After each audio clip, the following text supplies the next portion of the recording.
Bismillahirrahmanirrahim. Alhamdulillahirrahmanirrahim.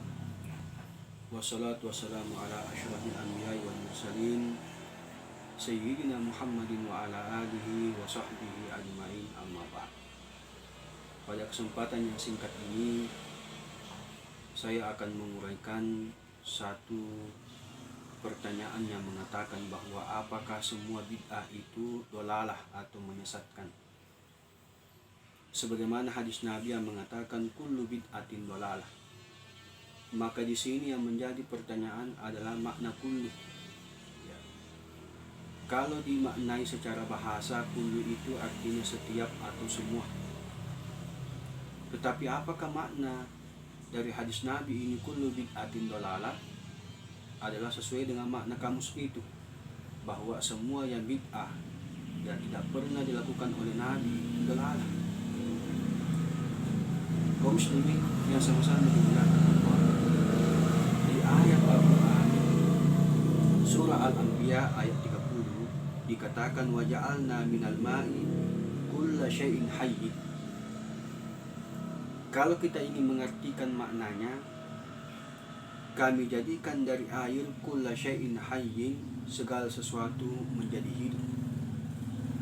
Ini juga kalau misalnya kita ingin melihat ayat Al-Quran itu, ya, tidak bisa kita artikan kata kulla di sini adalah semuanya. Ya, karena kenapa? Tidak semua yang diciptakan Allah Subhanahu wa Ta'ala itu berasal dari air. Ya, karena kenapa? Jin, ya, yang diciptakan Allah Subhanahu wa Ta'ala khalaqtani min nar. Kata jin itu, saya diciptakan dari api. Malaikat juga bukan diciptakan dari air, tapi diciptakan dari nur atau cahaya.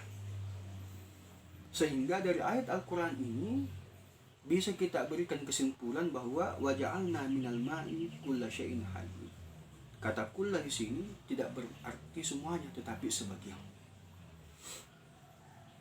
Maka di sini juga hadis Nabi yang mengatakan kullu bid'atin dolalah. Para ulama kita mengatakan kullu bid'atin dolalah ini masih muqayyad dari hadis yang lain. Apa hadisnya? Man sanna fil islami sunnatan hasanatan falahu ajruha wa ajru man amila biha. Barang siapa yang menciptakan perbuatan baik, ya, dari kata sanna, barang siapa yang menciptakan perbuatan baik di dalam Islam, falahu ajruha, maka dia mendapatkan pahala. Wa ajru man amila biha, dan mendapatkan pahala orang yang mengamalkannya atau yang mengikutinya. Ya, jadi kata-kata sanna di sini, ya, kita sama-sama memahami adalah amalan yang diciptakan oleh orang Islam itu sendiri. Ya, man sanna fil Islam. Kemudian yang kedua yang dikatakan sanna di sini para ulama, sekalipun itu adalah amalan yang diciptakan oleh orang Islam, tetapi tidak bertentangan dengan syariat Islam secara sharih. Ya, tidak bertentangan syariat Islam secara sharih atau secara jelas. Kemudian selanjutnya kita ingin melihat bahwa sahabat Nabi Shallallahu Alaihi Wasallam adalah orang yang paling dekat kepada Nabi, orang-orang yang pernah berhubung langsung kepada Nabi Shallallahu Alaihi Wasallam.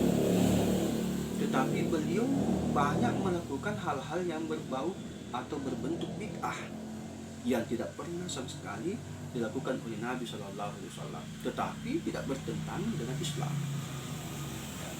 Apa contohnya? Kita melihat pada masa Khalifah Umar bin Khattab radhiyallahu anhu.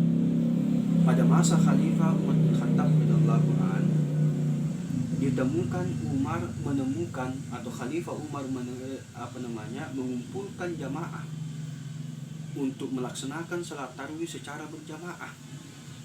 Ya, dalam jumlah rakaat 20 atau 23 dengan salat witirnya. Ini tidak terjadi di masa Nabi Muhammad SAW. Ini juga adalah bid'ah. Bahkan dikatakan oleh Khalifah Umar pada waktu itu, nikmatul bid'ah hadhihi. Ya, sungguh nikmat bid'ah ini, kata Khalifah Umar. Ya, berarti bid'ah itu adalah bid'ah hasanah. Ya, tidak bisa kita membuat kesimpulan bahwa semua yang bid'ah itu adalah tidak bisa. Ya, maka kita mengatakan ini adalah bid'ah yang tidak pernah dilakukan oleh Nabi, tapi dia hasanah, ya, sesuatu yang baik. Apalagi ketika Khalifah Utsman bin Affan, ya, dilakukan 2 azan ketika hari Jumat. Ya, di masa Nabi Shallallahu Alaihi Wasallam itu hanya 1 kali azan ketika selesai khatib membaca salam. Ya. Tetapi ketika Khalifah Utsman bin Affan itu azan sebelum khatib mengucapkan salam. Lalu kemudian setelah salam azan lagi yang kedua kalinya. Itu adalah bid'ah. Ya, bid'ah yang dilakukan oleh sahabat Nabi, tetapi itu adalah bid'ah hasan. Kemudian apa lagi? Sholat, azan menggunakan pengeras suara. Ya, bukankah itu sesuatu yang bid'ah? Itu adalah bid'ah, tapi adalah bid'ah hasanah. Ada satu cerita, ya, dari Syekh Mutawalli Asy-Sya'rawi rahimahullah. Ya, pernah satu ketika, ya, di Masjidil Haram, Syekh Mutawalli Asy-Sya'rawi melihat seorang alim ulama yang membaca Al-Quran dengan menggunakan kacamata. Ya.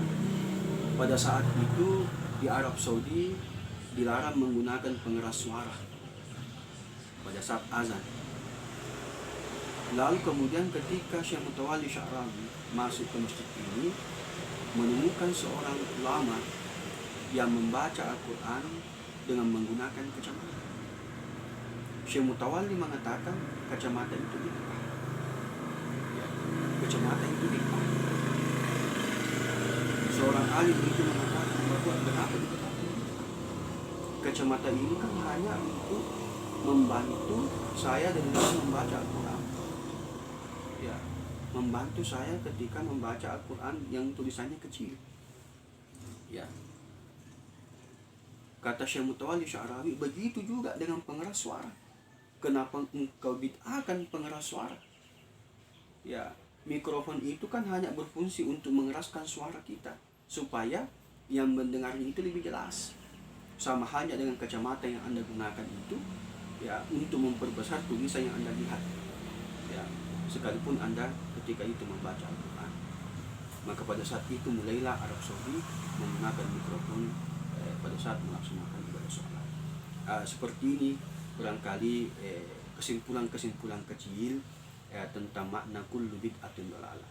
Yang ingin kita sampaikan bahwa janganlah terlalu kaku melihat teks-teks wahyu itu, baik dari Al-Quran dan hadis. Ya, karena semuanya itu memiliki penjelasan, ya, memiliki bayan, memiliki tafsir bagi orang-orang ulil albab yang menggunakan akalnya. Akal yang sehat ini tidak akan mungkin berbenturan dengan teks-teks wahyu yang sahih, ya, baik dari Al-Quran, begitu juga dari hadis Nabi SAW yang sahih. Demikianlah, wallahu muwaffiq ila aqwamit thoriq. Assalamualaikum warahmatullahi wabarakatuh.